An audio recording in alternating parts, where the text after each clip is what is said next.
So, hello, welcome back to my dear friends, my YouTube channel। आज हमारी general awareness की next series में हम लोग देखेंगे पेपर ईयर 2017 का। तो लेट्स गेट स्टार्टेड। पहला क्वेश्चन हमारा पूछा जा रहा है, income and expenditure account is. तो इसमें हमारे को चार ऑप्शन दिए गए हैं, प्रॉपर्टी अकाउंट, पर्सनल अकाउंट जो मतलब अपने निजी कार्यों के लिए अपना एक्सपेंडिचर करता है, कैपिटल अकाउंट जो हमारी आ रही है, नॉमिनल अकाउंट जिनमें से जो सिर्फ़ और सिर्फ बिज़नेस के लिए ही यूज़ किया जाता है और किसी भी पर्सन और ऑर्गेनाइजेशन के लिए नहीं यूज़ किया जाता। तो हमारा income and expenditure account is nominal account कहलाता है। So option number is C right answer. तो हम लोग इसका डिटेल एक्सप्लेनेशन अगर देखें तो हमारा है, income and expenditure account is nominal account. Nominal account rewards the financial transactions of a business rather than a person और ऑर्गेनाइजेशन। ये ज़्यादातर बिजनेस के लिए ट्रांजैक्शन किया जाता है, किसी भी बजाय इसके वो किसी पर्सन के लिए हो या फिर किसी संस्था के लिए। Personal account is an account for use by an individual for that person owns need. जो अपनी खुद की नीड के लिए ट्रांजैक्शन करता है वो हमारा पर्सनल अकाउंट होता है। और है formal account the formal record of property and property transactions in term of quality and cost generally by item is called property account. So किसी अगर प्रॉपर्टी के लिए हमारा ट्रांजैक्शन हो रहा है तो हमारी वो होगा प्रॉपर्टी अकाउंट। देन वी अपना दूसरा क्वेश्चन देखें तो हमारा है, कमोडिटी और product differentiation is found in which market. मतलब ये बता रहा है कि प्रोडक्ट डिफरेंशिएशन कौन से मार्केट में हमारे सिमिलरिटी नहीं होती है, प्रोडक्ट में कौन कौन डिफरेंट प्रोडक्ट डिफरेंशिएशन पाया जाता है, तो वो मार्केट हमारा क्या रहता है, imperfect competition market. Perfect competition market में साफ से पता चल पा रहा है कि यहाँ पे हमारी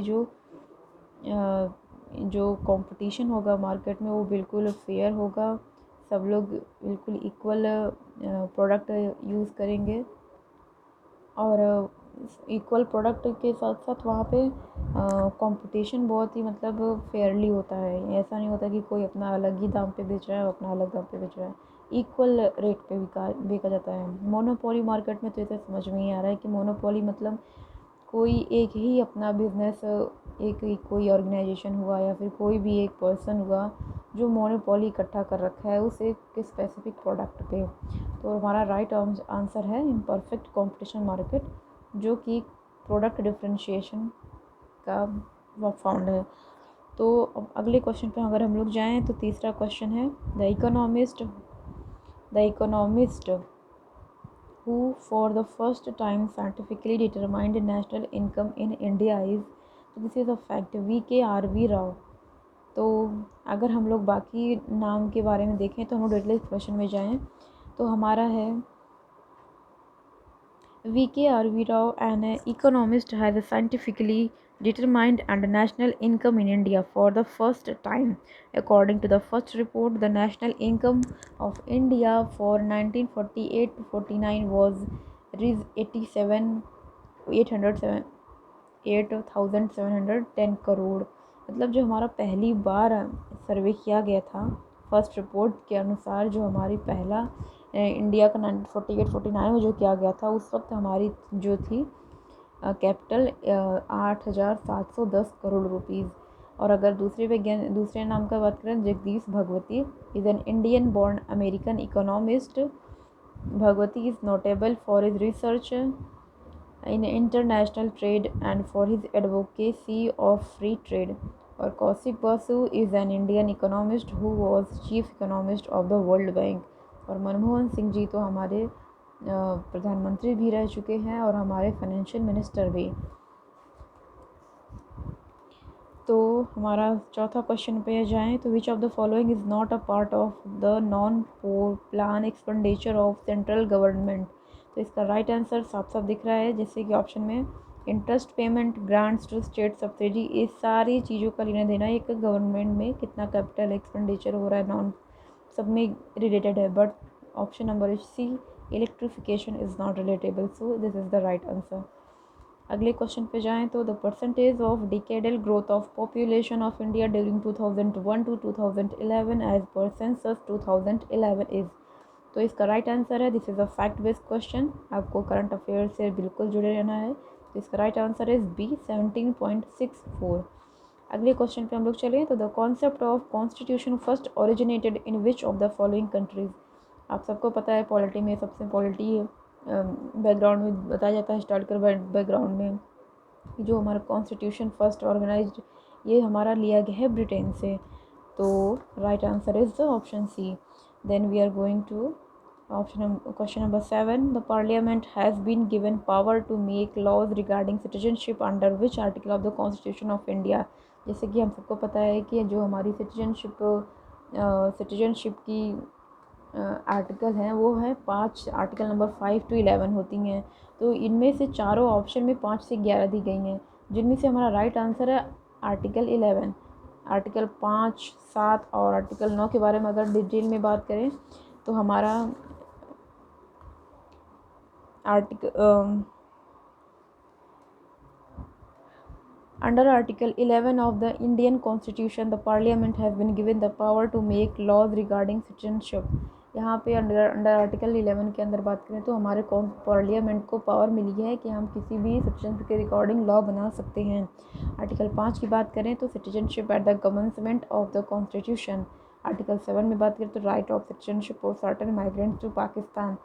आर्टिकल 7 बात करता है कि जो मतलब हाल फिलहाल में पाकिस्तान जा चुके हैं उनको नागरिकता दी जानी चाहिए। आर्टिकल 9 में personal voluntary acquiring citizenship of foreign state shall not be Indian citizen.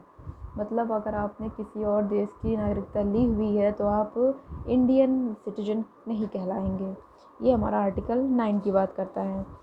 सो हम लोग अपने अगले क्वेश्चन पे जाएं तो अगला है question number 8 which one of the following can not be the ground for proclamation of emergency under the constitution of India. जैसे कि हम लोग सबको पता है इमरजेंसी जब हमारी लगी थी, बहुत बड़ी इमरजेंसी कहलाती है, 1773 में इंदिरा गांधी जी के द्वारा लगाई गई थी। वो हमारी लगाई गई थी इंटरनल डिस्टर्बेंस के कारण की वजह से, और वही हमारा उसके बाद हटा दिया गया था। तो ये सब नाम बोला जा सकता है, आर्म्ड रिबेलिएशन बोल सकते हैं, एक्सटर्नल एग्रेशन द्वारा वार द्वारा लग सकता है इमरजेंसी, बट इंटरनल डिस्टर्बेंस की वजह से नहीं लगाया जा सकता, क्योंकि ये अपने आप में डिफ़ाइन नहीं है कि कौन सा रीज़न है इंटरनल डिस्टर्बेंस की वजह से। कोई रीज़न छोटा भी हो सकता है, कोई बड़ा भी हो सकता है। तो ये वर्ड डिफ़ाइन नहीं है हमारे कॉन्स्टिट्यूशन में। तो उसके बाद जब इमरजेंसी हमारी ख़त्म हुई थी तो हमको ये सुधारा गया था। तो क्वेश्चन नंबर 9 में देखें तो the 100th amendment in India constitution provides. तो ये इसका राइट आंसर होगा B acquiring of territories by India and transfer of certain territories to Bangladesh. तो जो हमारा 100वां हुआ था संवैधानिक चेंज में अमेंडमेंट, तो उसमें जो इंडिया एंड बांग्लादेश के बीच में हुआ था टेरिटरीज़ की acquiring of territories by India and transfer of certain territories to Bangladesh. मतलब कुछ कंट्री जो है, कुछ प्लेस आप बांग्लादेश से इंडिया में आया था और इंडिया से बांग्लादेश में गया था, क्योंकि ये बिल्कुल बीच में पड़ रहा था।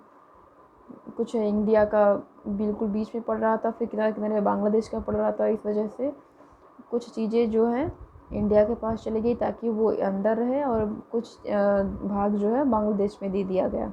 ये 100th अमेंडमेंट के एक्ट के अंदर किया गया था, संवैधानिक सुधार इसको हिंदी में भी बोलते हैं। तो अगला क्वेश्चन देखें which one of the following is not a constitutional body. तो वो हमारा पहला ऑप्शन है the election commissions of India, the finance commission, तीसरा द ऑफिशियल लैंग्वेज कमीशन, चौथा the national commission of for women. तो right answer is the national commission for women is not a constitutional body. So हमारा discussion complete हो गया। I hope you like this video. Thank you so much.